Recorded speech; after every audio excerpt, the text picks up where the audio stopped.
one of the things that I always like to do after a game, if I can, is get my hands on a stat sheet from the game. And stat sheets certainly don't tell the whole story. There's a lot that goes into winning and losing that never shows up on the stat sheet.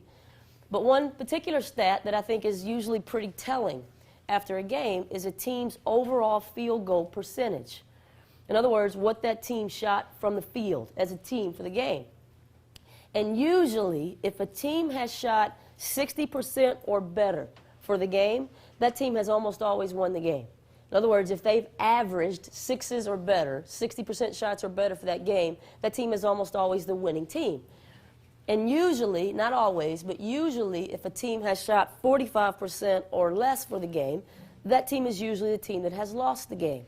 So the reason I say you need to start to be able to tell the difference between a 45% shot and a 60% shot is that's often the difference between losing and winning. And you can sit out there and listen to that and say, well, yeah, of course, that makes perfect sense. I mean, if a team can get 60% shots or better on average throughout the course of a game, they got a real good chance of winning the game. And if a team can only get 45% shots or lower in a game, well, they don't have a real good chance of winning the game. So pretty much any player can listen to that and say, well, yeah, that makes perfect sense. But yet, you go watch people play. Go watch teams play. Any game you pick. And you'll see players willingly choose shots that are less than 45%. You see them willingly choose shots that are only going to go in 2 times out of 10, 3 times out of 10, not because the defense forced them to take those shots, but because they chose to take those shots. A lot of times when you lose games, it's not because the other team has forced you into taking bad shots. It's because you and your teammates have willingly chosen your way to failure. You've chosen your way to low percentage shots, not because the defense forced you, but because you chose low percentage shots. And the shots, again, that you need to pay particular attention to are those shots right there in the middle of the scale, those 50-50 so-so shots. 50 so-so shots against a bad defensive team, you may have about 3 seconds and about 3 feet of space to get rid of it.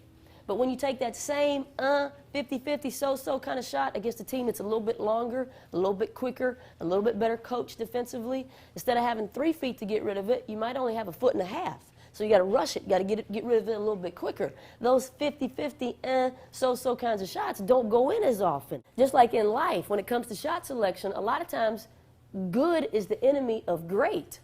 In other words, sometimes you got to pass up these good sixes to get these 7s, 8s, and 9s. So if you can influence your teammates to take shots that are in the upper part of that shot selection scale, especially when you're in practice, especially when you're playing against weaker teams, you're going to beat a lot of good teams in your career. So it's critical that a point guard understand shot selection and then be able to influence their teammates' shot selection.